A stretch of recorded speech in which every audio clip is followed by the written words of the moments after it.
Welcome to Second Earth Alternative. This is Felipe Osorio. We have such an interesting episode today for all those crazy insomniacs who love to, basically daydream about all the possibilities that are existing, not just on this planet, but the cosmos above. We are living in such a complicated world. It's possible that our ancestors were having a form of Star Wars, given all the evidence that I'm looking at. So I just wanted to basically talk about an alien abduction picture that I have today, and also a Chinese pyramid that we may have discovered. So if you guys are into Chinese pyramids, you may want to stay tuned.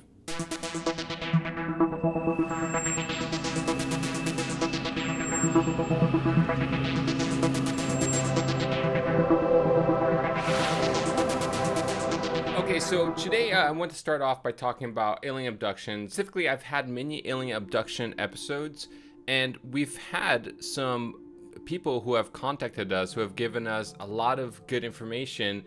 And, not just good information, but we're talking about information that was essentially independently confirming each other from completely different people who never knew each other. One of these abductees, well, he's been providing me with some amazing images. And once again, he emailed me and delivered an image. So it's not a video. What I can say is his images have been authenticated, but I just want to quickly go over the type of evidence that we encounter every once in a while. Now, one thing that's really interesting that I've noticed with the alien abduction cases is most of the good evidence that I'm actually getting seems to be coming from people who are claiming to have experiences like alien abductions. So the question is, are UFOs more prevalent? Are they more prominent around these individuals? Now, I know personal individuals who see UFOs all the time and who have been associated with this phenomenon. So from my perspective, I'm kind of used to this. I know it kind of happens. But, I think if you talk to the major scientific community and you try to address this issue and you say, oh yeah, people who are claiming alien abductions also tend to have evidence, I think you're going to be kind of laughed at and scoffed, which is really unfortunate, but it's the reason why we have this show here, so we can talk about these type of issues.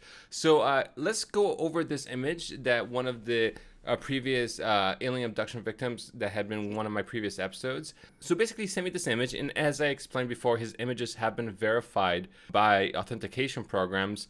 Unfortunately, Izitru got sold to DARPA, so I'm not joking. So they're not giving their services for free anymore, or they don't even have a service for photo authentication that we used to have. So, but before Izitru was taken to DARPA, we have authenticated his images before. I know his images are legit. So I just want to quickly show you this image, and we can just quickly go through Photoshop and see what we can get out of this. So it just looks like a blue sky at first, but as you zoom in, you start noticing what could be UFOs. We're not really certain. Are these birds? Is this a dust speck?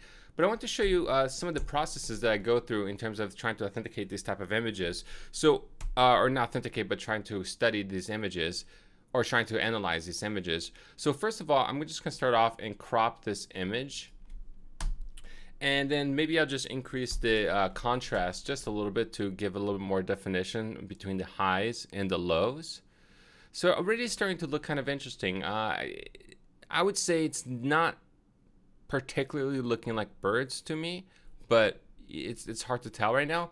But what the coolest thing about Photoshop is they have this new feature, which is it's basically a filter related to sizing images, and this filter is very good at doing pixel analyzation. It has a very good artificial intelligence associated with it. So here we have an image that's only 184 pixels by 123. We're gonna crank that up to 2000. Let the program do its magic. And let's see what we get here. So there it is. Now, nothing is definitive with this, but I will say that it's definitely looking interesting. I'm going to add another filter, put a vivid light to see if we can see more structures in this. Yeah, so there it is, guys. I mean, it's very, parts of it looks kind of symmetrical. Over here it looks very rounded, which, definitely is probably not a bird, but What it is exactly, I can't say. But given the fact that he's given me some really cool images before, I definitely say that this is interesting. So thank you for sending that to me. But the real reason why I wanted to go over this evidence is because I wanted to talk about a video that I saw by Linda Moulton Howe that kind of shocked me a little bit. Okay, so if you guys followed my alien abduction episodes, one of the most interesting aspects of that episode was all the correlations, all the similarities that were between the different people who were claiming to have this phenomenon. And to me, having read all those accounts, and some of them were very long, very detailed, it was very creepy for me. I mean, there were things about alien abduction cases that I never knew before that were essentially being repeated from case to case by people who were apparently unbeknownst to one another. They just didn't know who each other were. One of the similarities that I pointed out in the episode was talking about essentially a potential asteroid strike. So what I wanted to do is I wanted to just briefly show you that clip. It'll only be at 20 seconds, and then I want to show you what Linda Moulton Howe said in her show. Asteroid hit in the Atlantic Ocean, resulting in the deaths of billions in my lifetime. Crying into desperate. Okay, so in response to being asked about a possible asteroid strike that I asked him, as was mentioned by the first abductee, Abductee A, this is what he said. I have had a dream of palm-sized lava rocks raining down from the sky with nowhere else to hide for the people. Something is going to happen, but I'm just not sure exactly what. So, as you can see, the specificity that we are talking about goes beyond mere coincidence. Now that you know alien abduction victims are talking about this potential cataclysmic, asteroid, apocalyptic type ending to this planet, or beginning, or however you want to think of it, let me show you what Linda Moulton Howe was saying. This is going to creep you guys out. Truth is stranger than fiction, man.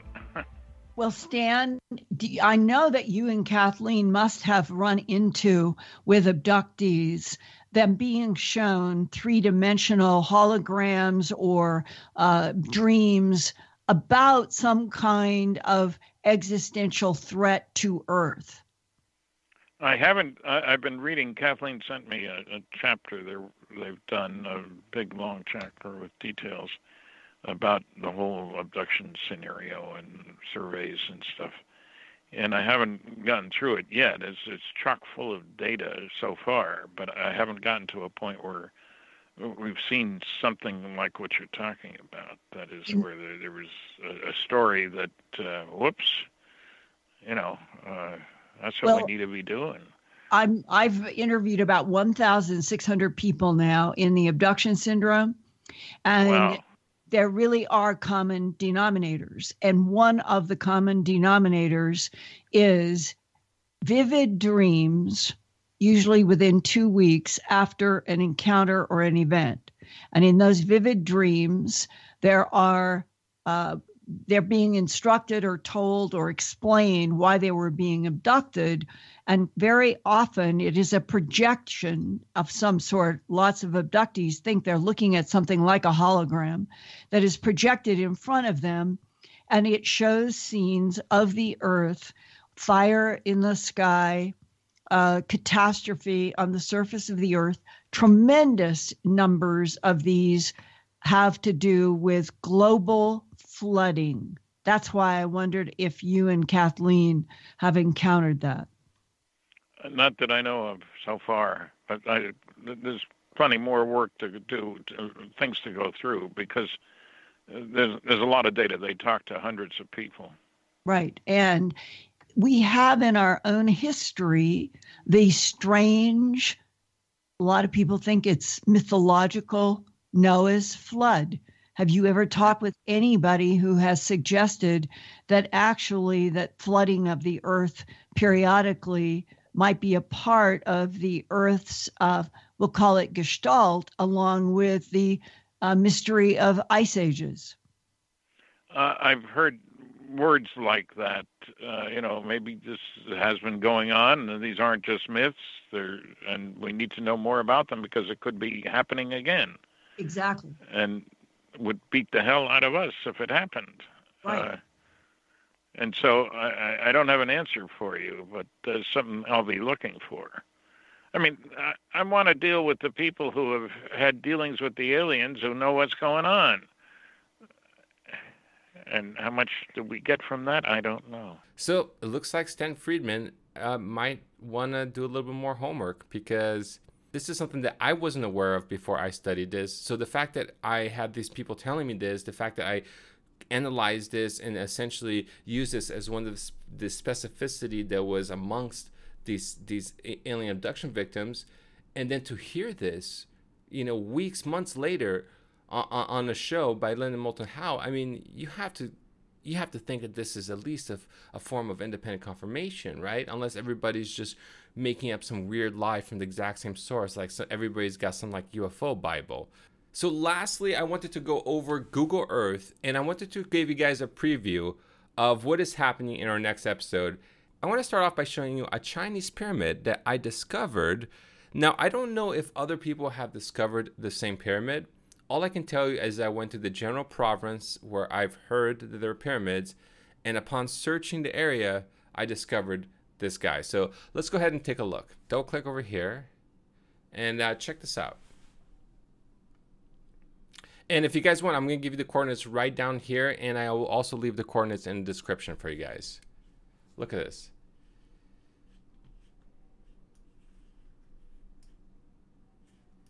Interesting, right? Look at that. How cool. And like I said, I don't know if anybody else has discovered this pyramid yet. I just know that it was something that we kind of uncovered by accident in a region that is known for having pyramids. Here is the pyramid going back in times, and you can see it kind of starts taking before the vegetation has taken over it, almost like a staircase, one of those step pyramid constructions. Here's another version. You can see the outline of the steps, and just keep going back in time. Why not, right? Check out all the different variations of it. Very cool. Look at this X, how perfect this is. So, from what I hear, the Chinese are trying to basically hide the evidence of these pyramids. They sometimes put sometimes they put tree plantations over. They hide it with grass patties. I mean, they hide it with all kinds of different vegetations. And I haven't done a ton of research, but it seems like it might be possible that these pyramids may have either come from a different empire, like the Turkish Empire, or perhaps these pyramids are denoting information that is so secret, that is so dangerous for our current society, that the Chinese are not willing to take the prideful steps like the Egyptians did by claiming the pyramid for themselves. So I'm sure there's other Chinese pyramids. If anybody has seen this before, if anybody knows anything about this, please let me know, because this was just kind of discovered randomly by random chance. Another thing I want to show you guys is kind of like a prelude of what's going to happen in the next episode. This might shock you even more than the pyramid. Let me show you what's going on here.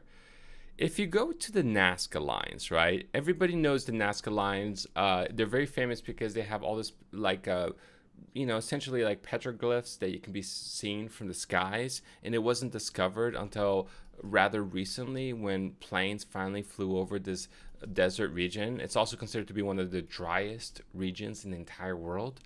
So check out the Nazca lines. And what I find so interesting about the Nazca lines, right, is the Nazca lines is actually the exact opposite in the world as, let's follow this line. Let's see what happens. So I'm going to follow this line from the Nazca lines all around the world, okay? And where do we land? We land at Angkor Wat. So basically Angkor Wat, which is in Cambodia, it's this huge, it's one of the largest man-made structures in the world. This structure is essentially in the polar opposite of Nazca. And I'm saying like polar opposite, like to the mile. It's incredible. So how is it that Nazca lines, mystified with mysterious lines and petroglyphs, why would this mysterious site be the exact opposite of one of the largest man-made structure that also kind of came about overnight? Apparently, you know, it was some ancient Cambodian empire in the early 16th centuries or 13th centuries. I forget the exact date, but so this coincidence of Nazca lines being the exact opposite. I mean, it's like this: if you're to dig a hole, right? Like, think about it like this: if you're to dig a hole through Nazca, right? Like, and then just keep going, you would literally end up at Angkor Wat. It's literally the exact opposite, okay? So going beyond that coincidence, look what happens, okay? And all this information is readily available. You guys can just go to Google Earth and check it out for yourselves. Look what happens when we go to Easter Island, okay? Here is Easter Island. And then we connect, as you see, there's a line connecting Easter Island to Nazca, okay? So if we take that line and we keep going past Nazca, what do you think happens? We hit, I shit you not, the Great Pyramid of Giza. Okay? Is that it? Nope. Keep going. Take that line, keep going, and where do we end up going? No other than Angkor Wat. I'm not joking. This is absolutely incredible. There is no possible way that this could have been random chance coincidence. This is essentially outlining a form of proof that our world is so much more complicated than we're being told. So, you know, take your history books and say goodbye to Christopher Columbus. We need to reteach our school system like ASAP. There's more. This one actually really shocked me because, once again, it's something that nobody showed me. It was something that I just kind of discovered by random chance. But let's take a look at what's going on. So if you were to zoom in the Nazca lines, right, you would notice that among all these beautifully carved lines that you see all over the complex, there seems to be a rather prominent one right over here that can be seen from space, basically. So if you're to draw a line from essentially just covering this, right, look what happens. This absolutely shocked me. There's the line, okay, following the exact same trajectory, which was like, I think, 325.24 degrees. If you go 325.24 degrees and you keep going up, look what happens. That line literally hits Teotihuacan, which is the Pyramid of the Moon. It's the pyramid from the Aztec Empire. It's one of the bigger pyramids in the world. And yeah, I'm telling you guys, these connections are absolutely shocking. Okay, now if that wasn't enough, there's one last thing I want to leave you guys with, okay? Have you seen Bright Insight? Many of you may have seen the show. They have a similar style where they really like to talk about things that are a little bit outside of the mainstream, and it's a very intellectual show. I really, respect the host a lot. But he discovered something. He made a few episodes regarding the possible location of Atlantis, right? And I don't know if you guys saw this, but he was saying that Atlantis may have been actually in Africa, because there seems to be evidence that the African Sahara Desert may have actually been underwater at a certain point, or at least parts of it. And it kind of makes sense when you think about all those sand dunes, and you imagine, oh, could that just be the sand from the beach, essentially, that was uplifted from under the ocean? So if you guys want to see his episode, you're gonna have to go to his channel and watch it. But he makes some amazing points regarding why the Atlantis might have been in this particular location in Africa. And remember how I just showed you that we had this amazing line that seems to go through all these monuments? I mean, we have the line go through Easter Island. We have the line go through Nazca. And what really kind of weirded me out is, look at this. I'm going to show you the structure that this guy's talking about, okay? Right over here. And if you really look at this, it really matches the features of Atlantis. It seems, according to Bright Insight, match the actual measurements of Atlantis. But what kind of shocked me was that our line is just south of this. I mean, it's less than 100 miles south of where Bright Insight was claiming Atlantis might have been located. So I'm a little bit lost for words. All I can say is that these ancient monuments all seem to be lined up in a line. Not just one line. There are multiple type of directions and the way that they're constructed, and also the geometry, the mathematics around these structures.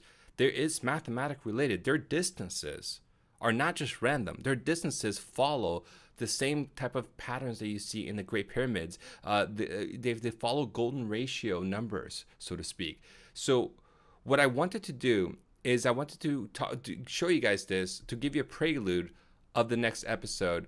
And we're going to have a series of episodes. Hopefully we'll be able to interview the Incan princess, as I like to call her. She's kind of like somebody who went to actually back to Peru in Bolivia, the border of Peru and Bolivia, and she got anointed by the elders of the currents of whatever is left over of the Incan Empire. She got anointed there, and so hopefully we'll have her speak. We also going to have another episode called the Dragon Line. So maybe by seeing, this episode, you might infer what the Dragon Line episode is going to be about. Essentially, these monuments are not just connected geographically, they're not just connected mathematically, but thematically, they're connected too. Their gods, for some reason, all look the same. Guys, I think I've said enough. That is the episode for today. I hope your heads are churning as much as mine, and please stay tuned because I believe the next few episodes will be legendary. There'll be landmark episodes for this show. If you guys want to support us, you can do so by going to www.patreon.com. Thanks again for joining me. This is Felipe Osorio, signing out.